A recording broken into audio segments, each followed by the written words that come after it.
Hello friends, welcome to my channel. আজ আমি আপনাদের দারুণ স্বাদের একটা ডিনার রেসিপি বানানো দেখাবো। রেসিপিটা শেষ পর্যন্ত দেখার জন্য আপনাদের কাছে অনুরোধ রইল। আর বাড়িতে বানালে কমেন্ট বক্স জানাতে একেবারেই ভুলবেন না খেয়ে আপনাদের কেমন লাগলো। তো চলুন দারুণ স্বাদের রেসিপিটা বানানো শুরু করা যাক।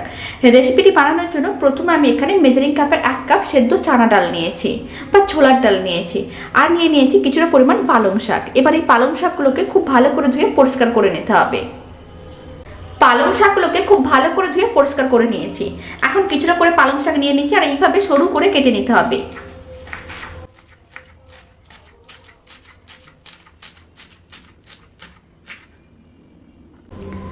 সমস্ত পালং শাকগুলোকে এইভাবে ছোট ছোট টুকরো করে কেটে নিয়েছি। এখন ছোলার ডাল ও পালং শাকটাকে এক সাইডে রেখে দিচ্ছি। এখন একটা মশলা রেডি করে নেবো। তার জন্য এখানে একটা ছোট্ট বাটি নিয়ে নিয়েছি। বাটির মধ্যে দিয়ে দিচ্ছি 1 চামচ আদা বাটা, আর দিয়ে দিচ্ছি 1/2 চামচ জিরে গুঁড়ো, 1/2 চামচ ধনে গুঁড়ো, আর হলুদ গুঁড়ো দিয়ে দিচ্ছি 1 চামচের 3 ভাগের 1 ভাগ, লঙ্কার গুঁড়ো দিয়ে দিচ্ছি 1 চামচের 3 ভাগের 1 ভাগ, আর দিয়ে দিচ্ছি সামান্য পরিমাণ জল। এবার সমস্ত কিছু খুব ভালো করে মিশিয়ে নিতে হবে।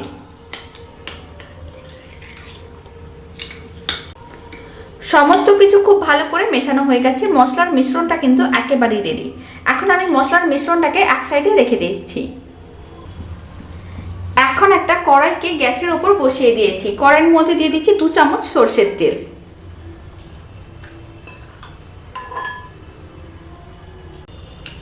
সরষের তেলটা গরম হয়ে গেছে। এখন আমি কয়েকটা গোটা গরম মশলা দিয়ে দিচ্ছি। প্রথমে আমি 2টো তেজপাতা দিয়ে দিলাম, আর কয়েকটা দিয়ে দিচ্ছি দারচিনি, আর দিয়ে দিচ্ছি 3টে এলাচ।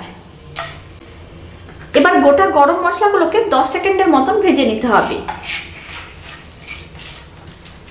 গোটা গরম মশলাটা 10 সেকেন্ডের মতন ভেজে নিয়েছি। এখন এর মধ্যে দিয়ে দিচ্ছি সামান্য পরিমাণ হিং। হিংটা দিলে রান্নাটা খেতে অনেক বেশি ভালো লাগবে। হিংটাও খুব ভালো করে মিশিয়ে নিতে হবে। খুব ভালো করে মেশানো হয়ে গেছে। এখন আমি যে মশলার মিশ্রণটা রেডি করে রেখেছিলাম সেই মশলার মিশ্রণটা এখন তেলের মধ্যে দিয়ে দিচ্ছি।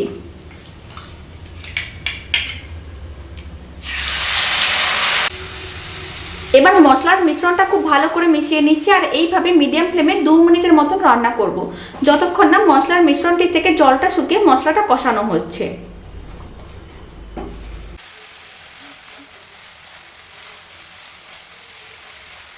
মশলাটা খুব ভালো করে কষিয়ে নিয়েছি। মশলাটা কিন্তু শুকনো শুকনো হয়ে তেলটা আলাদা হয়ে যাচ্ছে।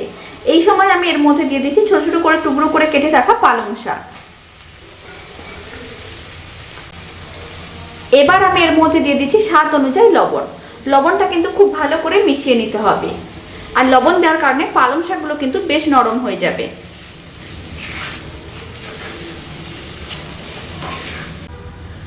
লবণ দেওয়ার পরে পালং শাকটা কিন্তু খুব ভালো করে মিশিয়ে নিয়েছিলাম। মশলার সঙ্গে খুব ভালো করে মেশানো হয়ে গেছে। এখন মিডিয়াম ফ্লেমে 2 মিনিটের মতন কন্টিনিউ নাড়াচাড়া করে পালং শাকটা মশলার সঙ্গে একটু রান্না করে নিতে হবে।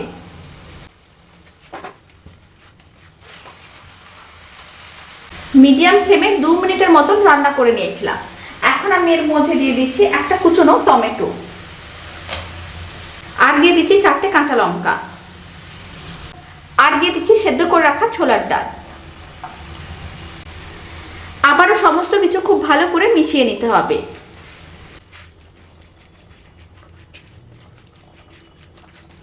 সমস্ত কিছু খুব ভালো করে মেশানো হয়ে গেছে। এখন এর মধ্যে দিয়ে দিচ্ছি পরিমাণ মতন জল। এখানে আমি 1 বাটির মতন জল দিয়ে দিচ্ছি। এবার জলটাও খুব ভালো করে মিশিয়ে নিতে হবে।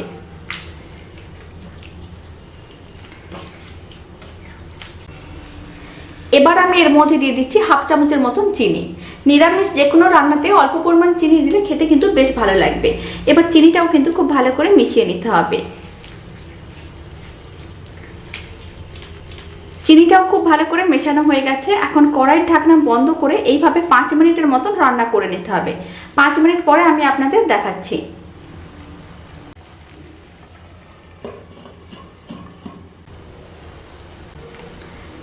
এখন আমি আপনাদের 5 মিনিট পরে দেখাচ্ছি। আপনারা দেখুন রান্নাটা কিন্তু বেশ ঘন হয়ে গেছে। এবার আমি এর মধ্যে দিয়ে দিচ্ছি সামান্য পরিমাণ গরম মশলার গুঁড়ো, আর পালং শাক সমস্ত কিছু কিন্তু খুব ভালো করে সেদ্ধ হয়ে গেছে। একেবারে সামান্য পরিমাণ গরম মশলার গুঁড়ো দিয়ে দিলাম, আর দিয়ে দিচ্ছি 1 চামচ ঘি।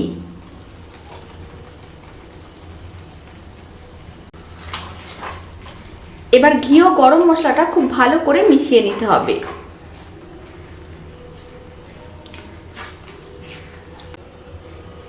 ঘি ও গরম মশলাটা খুব ভালো করে মেশানো হয়ে গেছে। এখন ফ্লেমটা অফ করে দিচ্ছি। আর রান্নাটা কিন্তু একেবারেই কমপ্লিট। এখন আমি একটা বাটির করে সার্ভ করে নিচ্ছি।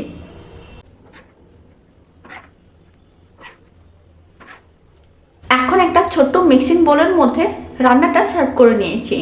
রেসিপিটা শেষ পর্যন্ত দেখার জন্য আপনাদের অসংখ্য ধন্যবাদ। আর বাড়িতে বানালে কমেন্ট বক্সে জানাতে একেবারেই ভুলবেন না খেয়ে আপনাদের কেমন লাগলো। রুটি পরোটার সঙ্গে এইভাবে ছোলা ডাল ও পালং শাকের রেসিপিটা বাড়িতে একবার বানিয়ে দেখতে পারেন। আশা করি আপনাদের খুবই ভালো লাগবে। তো চলুন, ভিডিওটা আমি এখানেই শেষ করছি। আপনারা সবাই ভালো থাকবেন, সুস্থ থাকবেন। আপনাদের সঙ্গে আবার নতুন রেসিপি নিয়ে দেখা হচ্ছে।